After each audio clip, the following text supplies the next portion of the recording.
절기로서 부활주일은 지났지만 사실은 매 주일이 부활하신 예수님을 기뻐하며 찬양하는 부활주일과 같다고 생각합니다. 오늘도 우리는 사도 요한이 전해주고 있는 부활의 이야기를 이렇게 나누고자 합니다. 안식 후 첫날 새벽 무덤에 갔던 막달라 마리아에게서 보여주신 예수님을 우리가 생각해 봤는데, 오늘은 그날이죠. 안식 후 첫날 저녁에는 제자들에게 나타나셔서 처음으로 하신 말씀이 있습니다. 너에게 평강이 있을지어다. 너에게 평강이 있을지어다. 이 말씀은 사실은 위로와 소망의 말씀이 되죠. 오늘 본문에 보니까 그 말씀이 3번이나 기록되어 있습니다. 2번은 같은 그날에 했고, 또 한 번은 그 자리에 없었던 도마가 일주일 후에 제자들과 함께 있을 때 오셔서 또 한 번 하셨습니다. 그만큼 너에게 평강이 있을지어다 라고 하는 저 말씀은 부활하신 예수님으로서는 제자들에게 꼭 해주고 싶었던 말씀이라고 생각을 합니다. 자꾸 반복하시는 거죠. 2000년이 지난 오늘 이 시대에도 저 말씀은 유효한 줄로 믿습니다. 전 세계에 흩어져 있는 하나님의 자녀들에게 저 말씀도 유효할 뿐만 아니라 오늘 예배 드리는 저나 여러분에게도 저 말씀은 우리에게 주시는 줄로 믿습니다. 한번 다시 해보시죠. 큰 소리로. 너에게 평강이 있을지어다. 여러분, 그 두려워 떠는 제자들에게는 큰 위로가 됐을 거예요. 그리고 부활하신 예수를 만나서 제자들이 기뻐했다 그랬어요. 근데 여러분, 여기서 말하는 평강은 그냥 평안함이 아닙니다. 전쟁이 없는 평화. 요즘 계속 아직 미국과 이란의 전쟁이 휴전한다고 했는데 진정한 그런 평화가 아닌 것 같기도 합니다.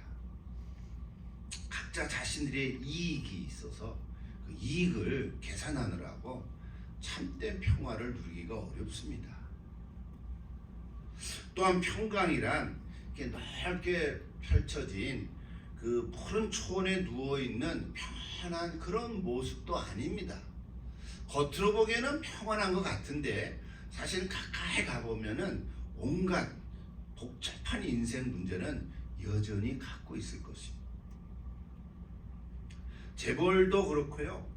지위가 높은 사람도, 혹 권력을 가진 사람도 어떤 의미에서는 참된 평강하고는 별개의 이야기라고 생각할 수 있습니다. 겉으로 보기에는 다 잘 먹고 잘 사는 것 같지만 한 사람 한 사람 들여다보면서 그들의 삶의 이야기를 나누고 특별히 영적인 관점에서 이야기를 나눠보면 참된 평강이 없는 사람들이 많이 있을 것입니다. 오늘 부활하신 예수님이 제자들에게 주신 이 평강은 평강, 평화, 평안 다 같은 말로 사용할 수 있는데 하나님께서 주시는 것입니다. 이거는 사람이 만들어내는 평화가 아니라는 거죠. 하나님이 우리에게 주시는 선물입니다. 선물이라고 그래요. 그래서 이 말은 이렇게 얘기합니다. 우리 아까도 기도했지만 주변의 환경이나 상황에 관계없이 우리에게 주시는 내적인 평강, 평화, 평안입니다. 이게 외친다고 되어지는 것이 아니고요. 말한다고 생기는 것도 아닙니다. 우리가 서로를 축복하기 위해서 당신에게 이 예수님이 주시는 평강이 있기를 원합니다. 이렇게 우리가 얘기를 하는 건데 축복하는 거죠. 그러므로 예수님께서 주시는 평강은 이렇게 말할 수 있어요. 실제로 전쟁이 일어나는 그 현장 속에서도 잃지 않는 평안함이에요. 전쟁의 폭탄이 떨어지는 그 포화 속에서도 다 두려워 떨고 도망가야 되고 숨어야 되지만 그 가운데서도 잃지 않는 평강이라는 거예요. 날마다 어떤 면에서 치열하게 정말 일해야 되고 긴장하는 그 일터 속에서도 없어지지 않는 평안함이에요. 여러분, 하루하루 살면서 얼마나 힘드세요? 그래도 평안함을 혹은 병으로 고통 중에 있으면서도 사라지지 않는 평안인 거예요. 여러분 아파보면 알죠? 저도 자주 아픈 건 아닌데 아프면 심하게 아플 때가 가끔은 있거든요. 뭐 정신을 못 차릴 정도죠. 그 순간에는 정말 막 바닥을 긁을 수도 있지만 그럼에도 불구하고 없어지지 않는 평안이 있다. 여러분 그렇습니까?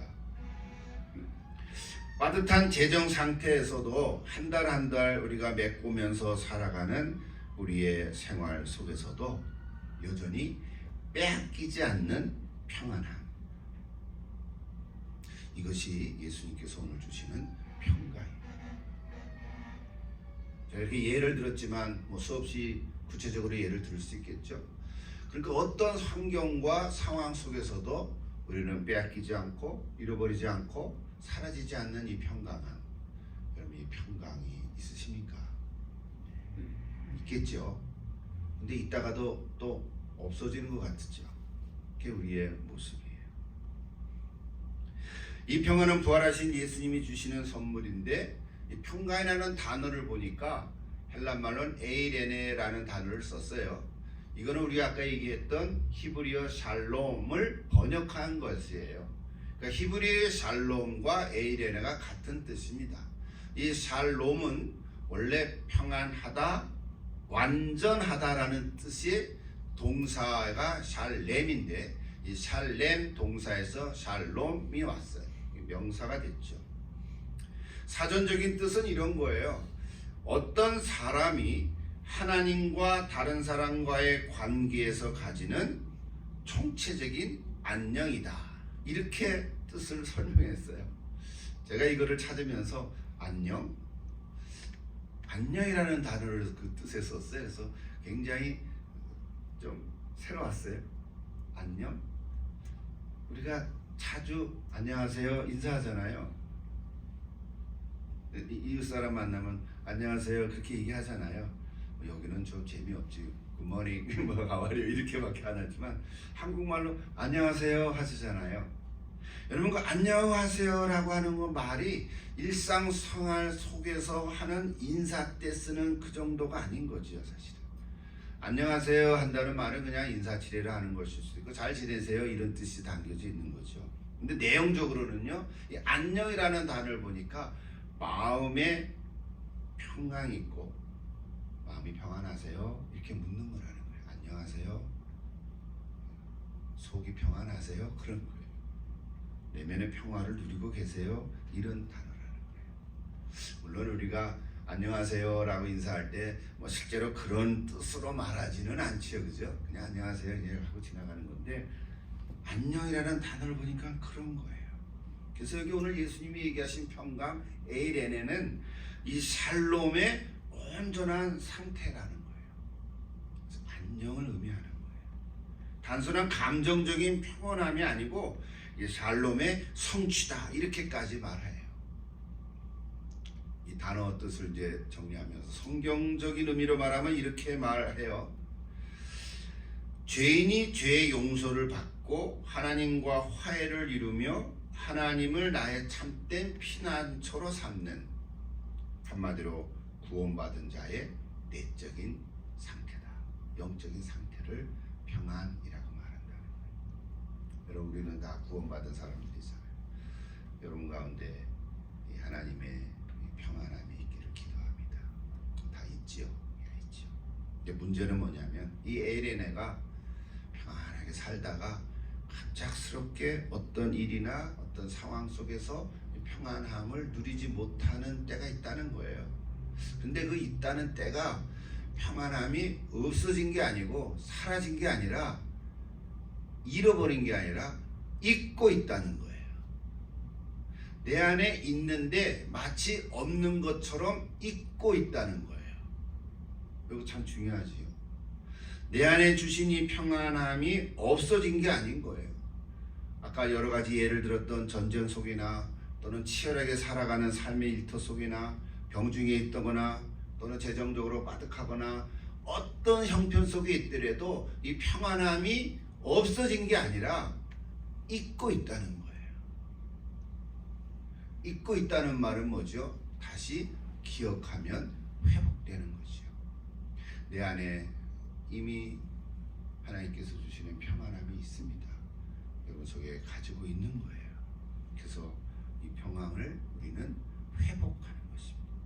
오늘도 우리가 예배를 드리고 특별히 부활하신 예수 그리스도 제자들에게 주신 저 평강이 있을지어다라고는 저 말씀 한마디를 가지고 오늘도 여러분의 평안함이 회복될 수 있기를 기도합니다.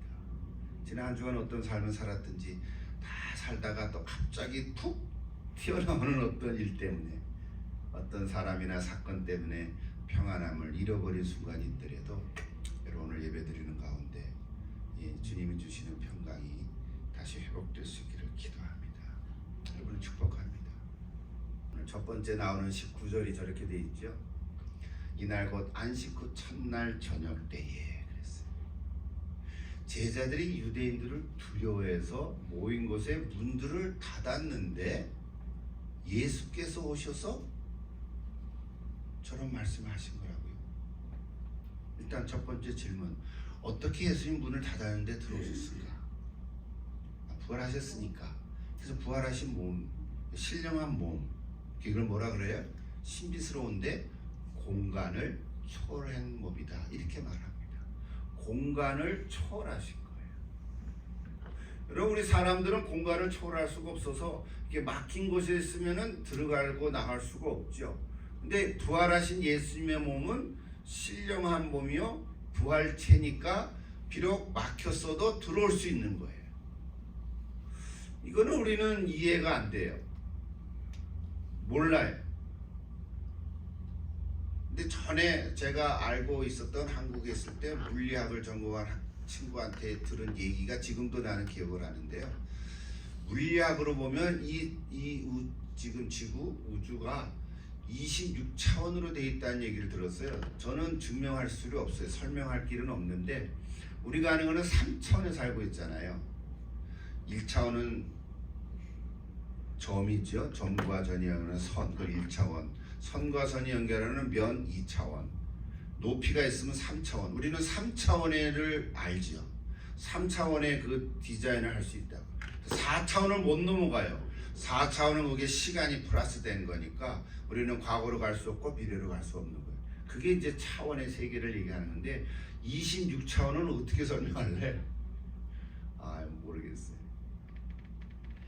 오래전에 나왔던 인스텔라라고 하는 무슨 우주의 그 영화가 나온 거 있었는데 이 얘기하려면 길어지니까 거기는 5차원의 세계를 어떻게 영상으로 표현한 걸 제가 본 적이 있어요. 굉장히 인사이트가 됐는데요.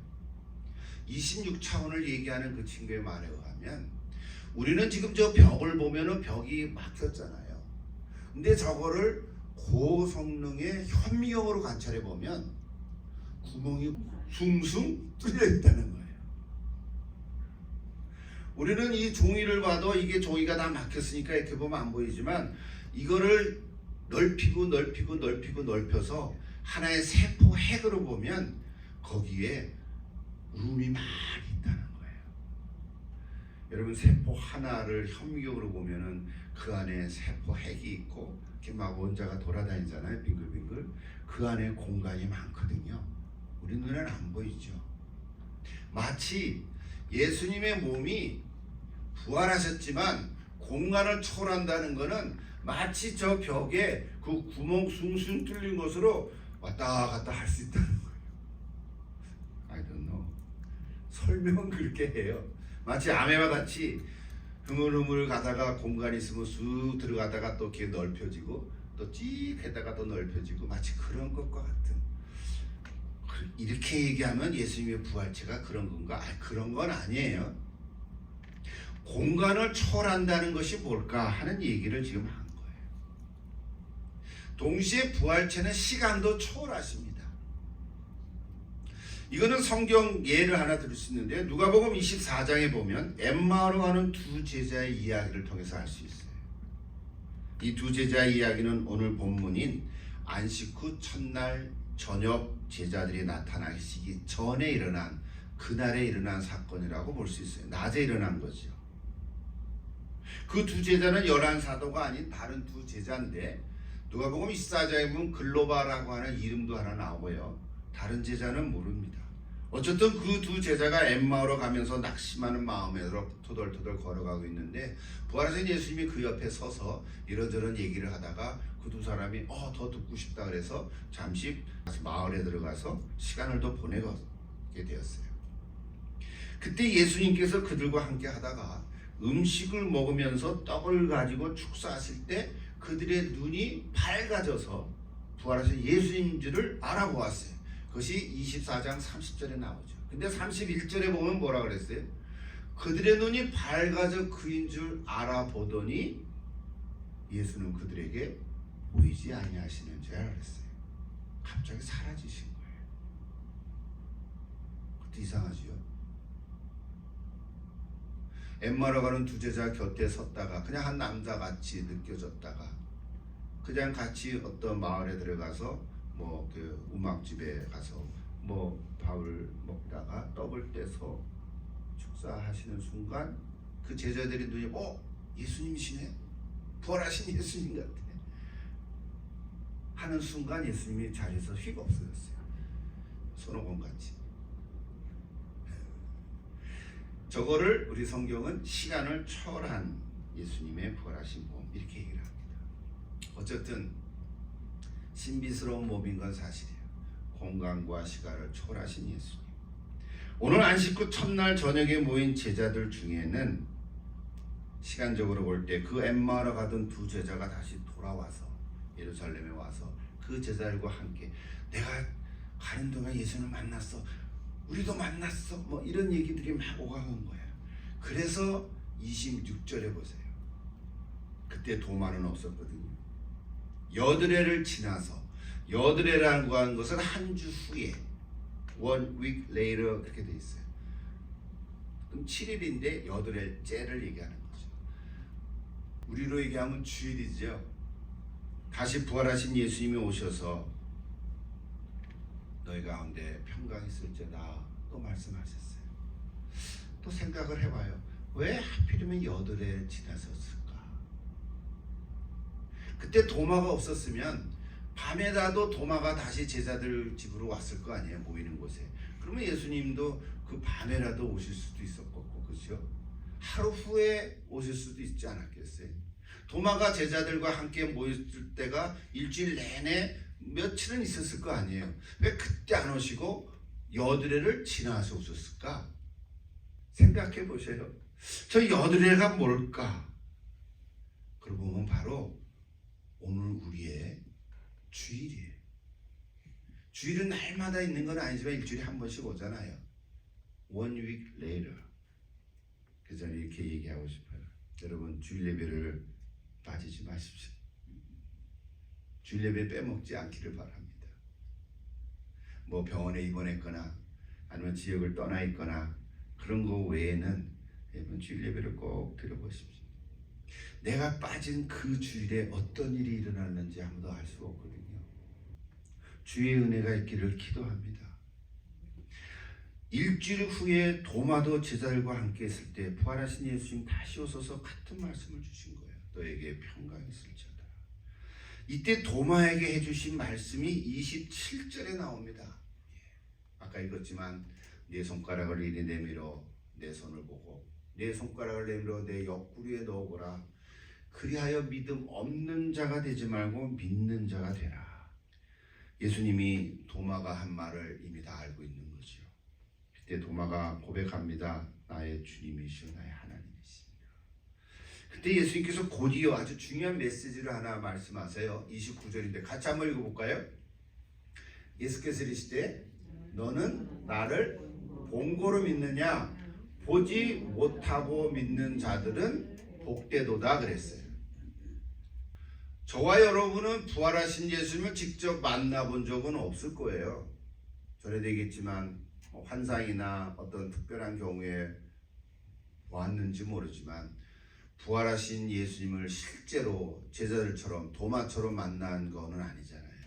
그러면 우리는 다 보지 못하고 믿는 사람들입니다. 그래서 뭐라고요? 복된 사람들이에요. 은혜 제자리에 전해진 말씀을 통해서 믿는 거예요. 그게 복이 있는 거예요. 예수님이 친히 말씀하셨기 때문에 우리는 믿는 거예요. 저 말을 전해준 사도 요한의 말을 신뢰하고 우리가 믿는 거예요. 여러분 다 복 있는 자인 줄로 믿습니다. 하나 더 부연할 내용은 21절에 보면 두 번째로 너에게 평강이 있을지어다 하신 후의 말씀이 있어요. 그게 뭐죠? 아버지께서 나를 보내신 것 같이 나도 너희를 보내노라 그랬어요. 이거는 파송에 대한 이야기죠. 저나 여러분이나 사실은 해외 어느 나라에 나가서 복음을 전하는 선교사들은 아닐 수 있어요. 그러나 내가 서 있는 바로 그 자리, 나의 삶의 자리에서 내가 보내심을 받은 사람들입니다. 다 선교사적인 삶으로 살아가는 사람들이에요. 이 내용은 여러 번 얘기가 언급을 했습니다. 한 2년 전에도 우리 교회 표어로 부름을 받은 자로서 보냄을 받은 자로 살아가라 그렇게 얘기했잖아요. 우리는 다 보냄을 받은 사람들이에요. 여러분 기억하시죠? 우리는 다 부르심을 받은 자들이고 동시에 보냄을 받은 사람들입니다. 여러분이 살아가는 그 삶의 자리, 바로 그 자리에서 보냄을 받은 자로 하루하루 살아가는 줄로 믿습니다. 이렇게 보냄받은 자로 살아가기 위해서 주님께서는 그냥 우리를 홀로 내버려 두지 않습니다. 그것이 바로 22절과 23절인데요. 22절에 뭐라 그러셨어요? 이 말씀을 하시고 그들을 향하여 숨을 내쉬며 이르시되 성령을 받으라 그랬어요. 아직 성령이 오시지 않으셨죠. 예수님께서 제자들에게 성령을 받으라라고 한 것은 조금 아까 얘기했던 보내심을 받은 자로 살아가기 위해서는 성령을 받으라라고 말씀하신 거예요. 아직은 안 오셨지만 곧 보내주실 건데 그 성령을 받으라는 거죠. 받게 될 거라는 거죠. 우리는 오순절에 성령이 임하신 것을 잘 알고 있습니다. 그런데 그 다음 구절에 질문이 생겨 23절 보세요. 같이 읽을까요? 너희가 누구의 죄든지 사하면 사하여질 것이요 누구의 죄든지 그대로 두면 그대로 있으리라. 성령을 받으라. 그리고 곧바로 저 말씀 주셨어요. 여러분 앞으로 제자들이 성령을 받을 건데 그 성령을 받은 제자들이 누구의 죄든지 사하면 사하여질 것이고 누구의 죄든지 그대로 두면 그대로 있으리라고 말씀하셨거든요. 그러면 저거 어떻게 이해를 해야 합니까? 성령 받은 제자들이 누구의 죄를 사하면 그 죄가 사해집니까? 그러면 죄를 사하는 사죄권이 제자들에게 있다는 얘기인가요? 조금 이상하잖아요. 죄를 사해 주실 수 있는 권리, 권한은 누구에게 있나요? 예수님밖에 없죠. 예수님 십자가에서 달려 돌아가신 그 보혈의 피로 그 피의 능력이 보혈의 능력으로 우리의 죄를 사해 주시는 거잖아요. 근데 성령을 받으라. 그럼 너희가 누구의 죄든지 사하면 사해 줄 것이라고 하는 저 말씀 우리가 어떻게 이해해야 되냐? 여러분 한번 생각해 보세요. 죄 사함의 은총을 받게 되지만 복음을 거부하는 자에게는 죄가 그대로 남아있게 된다는 뜻이죠. 다시 말하면 저 구절은 제자들에게 죄를 사해 주시는 사죄권이 있다는 말이 아니라 죄를 사해 주시는 예수 그리스도의 복음을 위탁받아서 선포하는 대리자적인 사명을 뜻하는 거죠. 제자들이 사죄권이 있는 것이 아니라 저 예수 그리스도의 복음의 말씀을 전할 때 그것을 받아들이는 자에게는 그 죄가 사해진다는 거죠. 그러니까 제자들은 뭐예요? 전달자예요. 전달하는 사람이에요. 저거를 헬라어 문법적으로 해석하니까 좀 분명해지더라고요. 여러분이 다 아는 거예요. 그래서 사해졌다, 사한다 하는 단어가 사실은 완료형 능동태로 썼다 그래요. 자, 완료형으로 썼다는 것이 뭐냐면 이미죠. 이미 누구든지 그 죄가 하늘에서 사해졌거나 이미 완료형으로 썼다는 거예요. 남아있는 상태로 있거나 이것도 완료형으로 썼다는 거예요. 그러니까 제자들이 예수님의 말씀을 선포할 때 제자들이 임의로 죄가 사해진다는 것을 결정하는 것이 아니라 그리스도의 복음을 통해서 사죄의 결과가 나타난다는 거예요. 제가 말씀을 했지만 좀 쉽게 우리 일상생활에서 이해할 수 있는 예를 하나 드리면 100% 똑같을 수는 없겠지만 이런 거라고 생각할 수 있어요. 우리가 죄를 지으면 그 죄가 범법자가 돼서 우리 교도소에 갇혀서 수감생활을 하게 되지 않습니까? 그럼 수감생활을 할 때 예를 들어서 5년을 받은 어떤 범죄자가 모범수로 잘 돼가지고 1년 2년 살았는데 참 대통령의 특별 사면권을 받게 됐다고 가정을 해보세요. 특별 사면권을 할 때는 사면심사위원회가 그를 결정해서 걸친 다음에 대통령의 서명이 들어간 사면장을 그 죄수에게 전달해 줍니다. 그 사면장 내에는 그 죄수가 5년을 살아야 되는데 너가 2년을 잘 모범수로 살았으니까 이제 교도소에서 나가서 자유한 몸이 될 것이다 라고 하는 내용이잖아요. 근데 그 사면장을 전달해 주는 사람이 교도관이거든요. 그러면 교도관은 그 사면장을 들고 그 죄수한테 갔을 때, 자, 당신이 특별히 오늘 이제 사면권을 받게 됩니다. 몇 월 며칠에 자유.